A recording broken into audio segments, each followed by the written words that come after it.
तो दोस्तों अभी मैं आपको योनो एसबीआई एप्लीकेशन में एक ऐसे समस्या के बारे में जानकारी देने वाला हूं जिसके बारे में शायद ही आपने कभी सुना होगा या फिर शायद ही आपने कभी देखा होगा।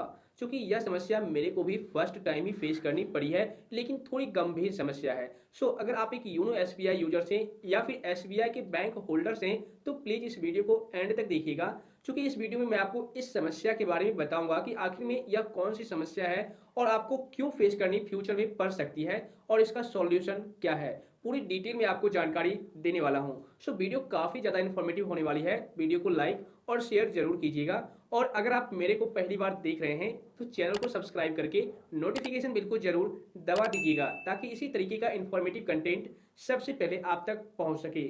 तो चलिए शुरू करते हैं। सबसे पहले मैं आपको लाइव उस गंभीर समस्या को दिखा देता हूं, उसके बाद मैं आपको सॉल्यूशन भी बताऊंगा। ओके, सबसे पहले आप क्या कीजिए, योनो एसबीआई एप्लीकेशन ओपन कर लीजिए और यहाँ पर लॉगिन वाले बटन पर क्लिक कीजिए।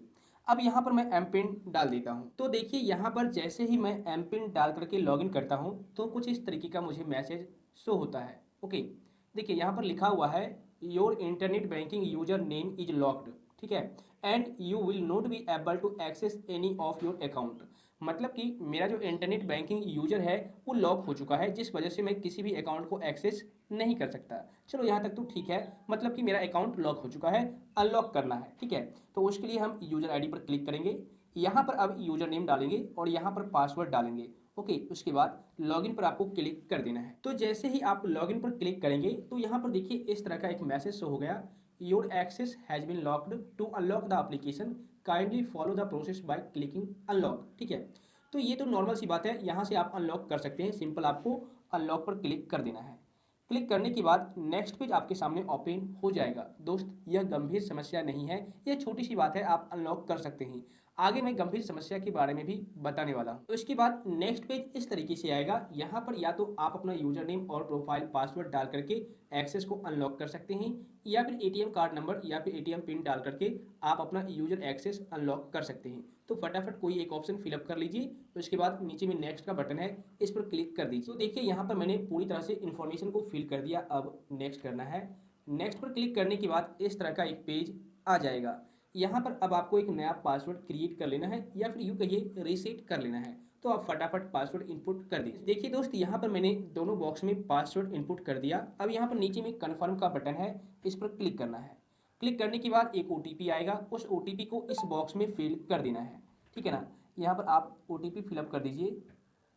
अब यहीं से एक गंभीर समस्या चालू हो जाएगी। जैसा कि आपने देखा कि मेरा जो यूजर नेम है वो ब्लॉक हो चुका था, मैं उसे अनलॉक कर रहा हूं, बट यहाँ पर जैसे ही आप ओटीपी डालेंगे और नीचे में नेक्स्ट का बटन है, इस पर क्लिक करेंगे, तो देखिए आपके सामने इस तरीके से एक मैसेज आ जाएगा, जबकि यहाँ पर अनलॉक हो जाना चाहिए था आपका यूजर एक्सेस। आपने सही तरीके से सारा कुछ फिलअप किया, तो उसके बावजूद भी इस तरीके का मैसेज आ चुका है, user is in deactivated state, please approach branch to reset password. इस तरह का मैसेज आपको शो हो जाएगा। यह एक गंभीर समस्या है, और यह जो समस्या है मेरे को फर्स्ट टाइम ही फेस करना पड़ा। ओके, शायद हो सकता है आप इस समस्या से रूबरू होंगे, या फिर हो सकता है फ्यूचर में भी आपको यह प्रॉब्लम फेस करनी पड़ सकती है, ठीक है ना। अब यह समस्या क्यों आई, ठीक है, जबकि मैं सही तरीके से सारा इन्फॉर्मेशन दिया, आपके सामने लाइव फिलअप किया और वहां पर ओटीपी भी मांगा गया, तो ओटीपी भी मैंने सही तरीके से डाल दिया, उसके बावजूद भी यह समस्या आ गई। क्यों?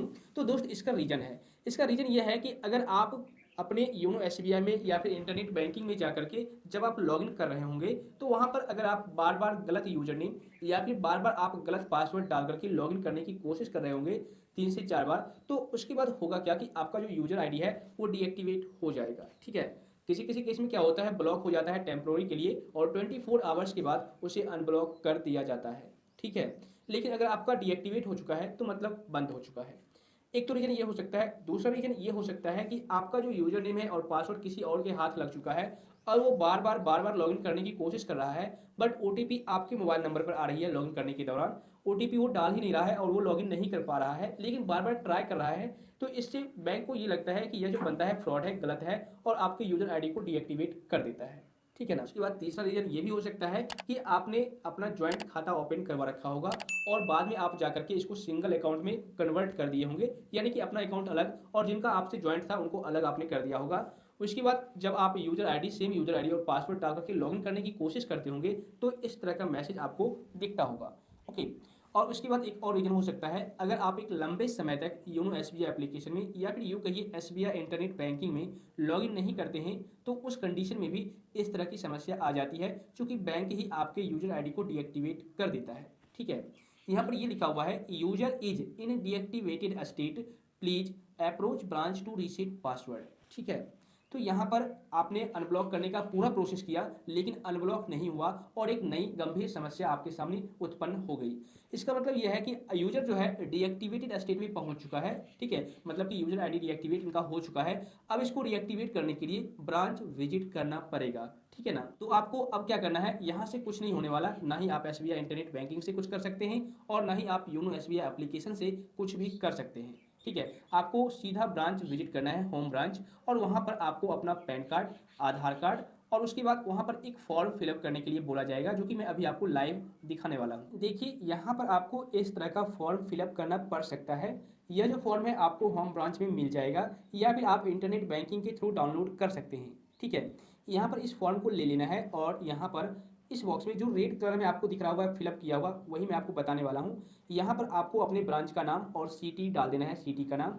तो इसके बाद आपका यूजर नेम क्या है इस बॉक्स में आपको डाल देना है। तो इसके बाद यहाँ पर अप्लीकेंट का क्या नाम है, यानी कि आपका नाम क्या है, आपको नीचे में यहाँ पर फिलअप कर देना है। ठीक है, और यहाँ पर आपको एक ईमेल आईडी डाल देना है अपना और यहाँ पर आपको अकाउंट नंबर फिल कर देना है। ठीक है, तो इसके बाद आपका ऑफिशियल यानी कि आपका रेसिडेंशियल एड्रेस क्या है जो आपके बैंक अकाउंट में है, वही एड्रेस यहाँ पर डाल दीजिएगा। यहाँ पर पिन कोड डाल देना है और यहाँ पर आपको मोबाइल नंबर इनपुट कर देना है। ठीक है ना, तो इसके बाद नीचे में एक और ऑप्शन देखने को मिलेगा कि कुछ इस तरीके से आपको एक और फॉर ऑफिस यूज यहाँ पर सेक्शन देखने को मिलेगा। आपको यहाँ पर कुछ भी फिलअप नहीं करना है। ठीक है ना, बस अब आपको करना क्या है, फॉर्म को फिलअप करके उसके बाद यहाँ पर आपको पैन कार्ड और आधार कार्ड का फोटोकॉपी अटैच कर देना है और बैंक में जाकर के जमा कर देना है और उनको बता देना है कि मेरा जो यूजर आईडी है डीएक्टिवेट हो चुका है। ठीक है, कृपया इसे रीएक्टिवेट कर दीजिए। और इस एप्लीकेशन को आप मैनुअली खुद से भी लिख सकते हैं, अगर आप लिखना चाहते हैं तो डाउनलोड करने की ज़रूरत नहीं पड़ेगी। ठीक है ना, तो बस इतना ही आपको करना है और होम ब्रांच में जाकर के जमा कर देना है, तो आपका जो यूजर आईडी है उसे एक्टिवेट कर दिया जाएगा। ठीक है, थोड़ा सा समय लगेगा लेकिन एक्टिवेट हो जाएगा कुछ घंटे के बाद, या फिर हो सकता है मैक्सिमम 1 डेज का भी टाइम लग सकता है। ठीक है, बट आपका यूजर आईडी एक्टिवेट कर दिया जाएगा। उसके बाद जब आप लॉगिन करेंगे तो आप लॉगिन कर पाएंगे सेम यूजर नेम और सेम एमपिन के साथ। ठीक है ना, मुझे उम्मीद है फ्रेंड्स अब आप लोग इस गंभीर समस्या के बारे में समझ गए होंगे। सो आई होप फ्रेंड्स इस वीडियो को देखने के बाद अब आप लोग इस समस्या के बारे में पूरी तरह से समझ गए होंगे और इसका सॉल्यूशन भी आपको पता चल चुका होगा। इसके बावजूद भी अगर आपको किसी भी प्रकार की परेशानी है या फिर आपके माइंड में किसी भी प्रकार का कन्फ्यूजन रह गया है तो आप मुझे नीचे कमेंट कर सकते हैं। तो फिर मिलता हूँ आपसे फिर से किसी इन्फॉर्मेटिव कंटेंट के साथ, तब तक के लिए जय हिंद।